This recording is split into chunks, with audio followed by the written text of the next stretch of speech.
महाराज ने बताया था कौशल्या, ये जो भरत है ना, ये भरत ही हमारे कुल का दीपक है। कई बार हारा हुआ खेल हमको जिताए और स्वयं हारने के बाद गुरुदेव पूरी अयोध्या में दौड़ दौड़ कर कहते थे कि मेरा भरत मेरे से भी अच्छा खेलने लगा, आज मेरे भरत ने मुझे खेल में परास्त कर दिया। गुरुदेव हमारे इस प्रेम को किसकी नजर लग गई गुरुजी? क्या मेरे वन में जाने से भैया वापस चले जाएंगे? बोले मैं लेके चला जाऊंगा। गुरुजी बोले, भरत जी नाचने लगे। भरत जी, गोस्वामी जी कहते हैं ऐसा अवसर आया, ऐसा लगा मानो महाराज जीवित हो गए हो। जैसे कोई मृतक व्यक्ति जीवित हो जाए, उस समय जो आनंद उठेगा। भरत जी सुने कि मेरे वन में जाने से भैया वापस चले जाएंगे, भरत जी नाचने लगे। भरत जी बोले, गुरुदेव मैं एक बात स्पष्ट कर देना चाहता हूं, मैं 14 साल के लिए वन नहीं जाऊंगा। भरत जी बोले, गुरु जी बोले मतलब? भरत जी बोले, कानन कराऊं जन्म भरि बासु। भरत जी बोले, गुरुदेव 14 वर्ष बाद अयोध्या जाऊं और कहीं कैकेयी फिर से मुझे राजा बनाने का सपना देख लेगी तो मैं ये समस्या ही समाप्त कर देना चाहता हूं गुरुजी। मैं जीवन भर वन में रहने को तैयार हूं, मैं अयोध्या लौट कर नहीं आऊंगा। जब तक आखिरी सांस है मैं वन में बिता लूंगा। प्रभु आप मेरे भैया को लेकर वापस जाइए। ऐ भरत जी की वाक्य गुरुदेव की मति को हिला के रख दी। तीसरी बैठकी गुरु जी सबको लेकर राम जी के पास गए। कहे राम निर्णय लो। राम जी बोले आप निर्णय लीजिए। गुरु जी ने कहा भरत के प्रेम ने विचार करने की शक्ति समाप्त कर दी है। हम तो कहते हैं राम जो भरत कह रहे हैं वो निर्णय ले लिया जाए। राम जी बोले स्वीकार है मुझे भी। अब दर्शन करिए, जैसे राम जी बोले कि मैं भी वही करूंगा जो भरत जी कहेंगे, गुरु जी ने भरत जी से कहा भरत बेटा जो जो कहना है आज कह दो। ऐसा अवसर दोबारा जीवन में प्राप्त नहीं होगा। भैया कह दिए हैं जो आप कहेंगे वो राम जी करेंगे, जो कहना है आज कह दो। भरत जी खड़े भय हाथ जोड़कर राम जी के सामने बोले भैया आज तक मैंने आपके सन्मुख कुछ कहा नहीं है, मैं तो केवल आपको निहारता रहता हूं। महू स्नेह सको बस सन्मुख कही न बै। प्रेम और संकोच के कारण आज तक आपके सामने मैंने कुछ नहीं कहा। दर्शन तृप्तन आज लगी प्रेम पिया से। आज तक मेरे नेत्र आपके दर्शन से तृप्त नहीं हो पाए। पहले ये तृप्त हो जाए तब न इसकी बारी प्रारंभ होगी। प्रभु आज तक यही तृप्त नहीं हो पाया, इसलिए इसको अवसर ही नहीं मिला। मैं कुछ बोला नहीं आज तक आपसे। आज गुरु जी ने कहा है बोलने के लिए। गुरुदेव मैं भैया से नहीं बोलना चाहता हूं, मैं यहां बैठी पूरी सभा से बोलना चाहता हूं। मैं अपने रघुनाथ जी के स्वभाव को ठीक से जानता हूं। मेरे भैया का स्वभाव है अपराधी पर भी क्रोध नहीं करते हैं। मैं तो इनका भाई हूं, ये अपराधी हूं पर कोह न काऊ, मैं जानू निज नाथ स्वभाव। आपको एक बात कहूं गुरुदेव, बचपन से लेकर आज तक मेरे भैया ने कभी मेरे मन को दुखाया नहीं है, कभी मेरे मन को तोड़ा नहीं है। हम एक बहुत भीतर की बात बताते हैं। हम लोग जब बचपन में खेलते थे गुरुजी ना,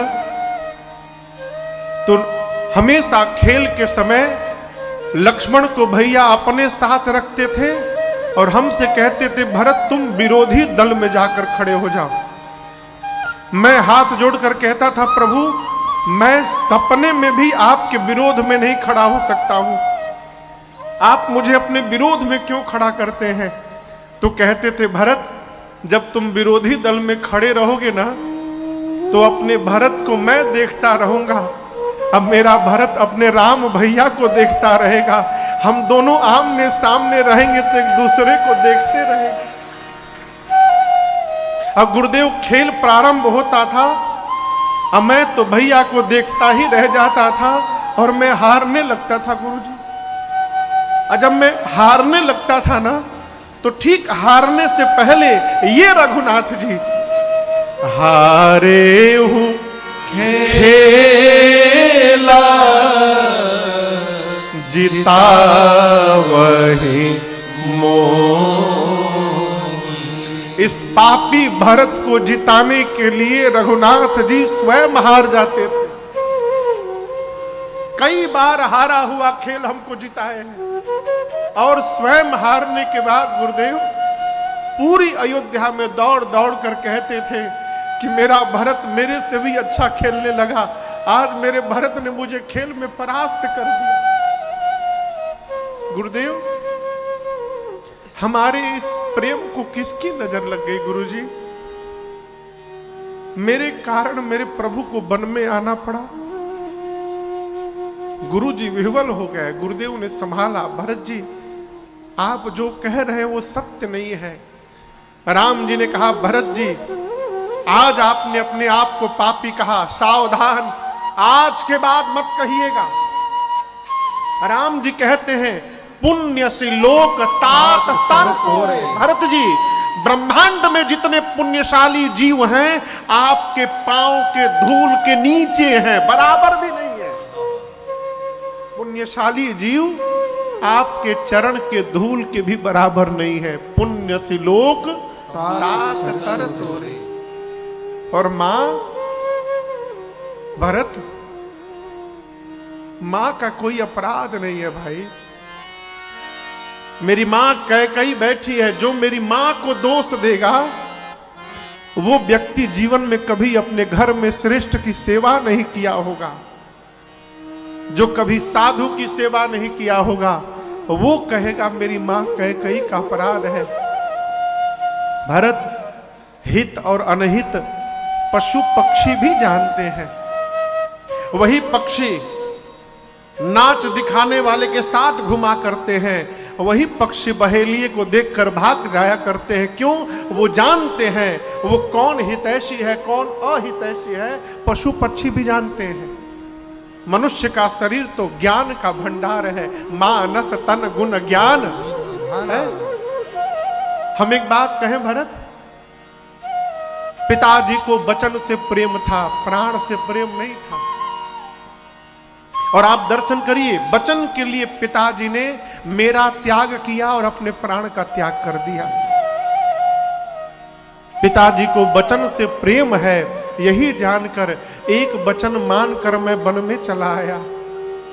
भरत एक बात कहूं, पिताजी के उस वचन को छोड़ने में सोच तो हो रहा है मुझे, लेकिन उससे अधिक संकोच आज अपने भाई की दशा देखकर हो रहा है मुझे। पूरी सभा के सामने कहता हूं भरत यदि आप कह दोगे तो आपके लिए राम आज पिताजी का वचन भी त्यागने को तैयार है। मैं पिताजी का वचन छोड़कर तुम्हारे साथ वापस चलूंगा, आप कह दो क्यों? जब राम जी ने ये बात कह दी भरत जी हिल गए पूरे भीतर से। मेरे लिए मेरे भैया बाबूजी का वचन छोड़ने को तैयार हो गए। बोले ना नाथ मैं नहीं कहूंगा। जेहि विधि प्रभु प्रसन्न मन हो, करुणा सागर कीजिए सो। प्रभु जैसे आपका मन प्रसन्न हो आप करिए, आप जो आज्ञा देंगे हम पालन करेंगे। अई भरत जी इतना कहे थे, तब तक जनक जी महाराज चले आए। उनके दूतों ने आकर सूचना दी, राम जी गए। पूरे समाज को लेकर आए, उचित स्थान दिए।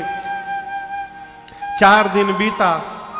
सीता जी की मां सुनैना जी गई कौशल्या जी के पास रात्रि में मिलने के लिए। कौशल्या जी ने बात बात में सुनैना जी से कहा, बहन आपसे एक प्रश्न पूछूं मैं? कहा कहिए।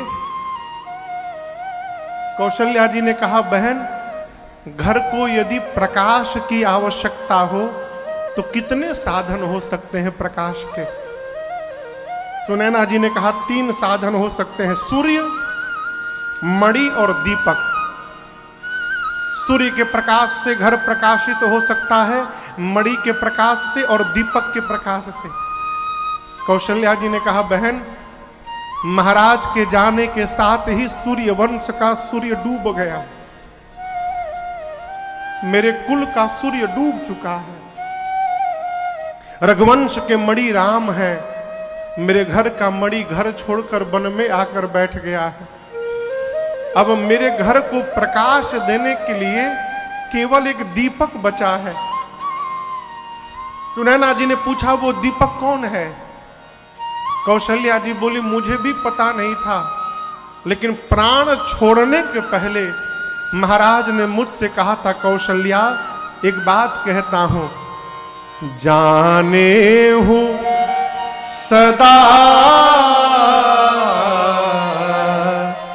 भरत कुल दीपा। बार बार मोहि कहे महीपा, जाने हूं सदा भरत कुल दीपा। महाराज ने बताया था, कौशल्या ये जो भरत है ना, ये भरत ही हमारे कुल का दीपक है। और आज मुझे भय लग रहा है कि राम के वियोग रूपी हवा के आगे कहीं मेरे कुल का दीपक ये बुझ न जाए।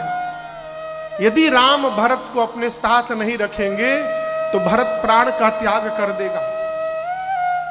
और मुझे अपने राम की चिंता नहीं है, मुझे अपने पुत्र भरत की चिंता है। ये कौन कह रहा है? ये राम की मां कह रही है, कौशल्या, कि मुझे राम की चिंता नहीं है, मोरे सोच भरत कर भारी, मुझे भरत की चिंता है। सुनैना जी ने समझाया, आप चिंता ना करिए, ये जो कुछ भी घटना घटी है श्री याज्ञवल्क्य ऋषि ने हम लोगों को पहले ही बता दिया था। जाते समय सीता जी को लेकर गई। जनक जी ने सीता जी को देखा, खूब लाड़ लड़ाया, दुलार किया।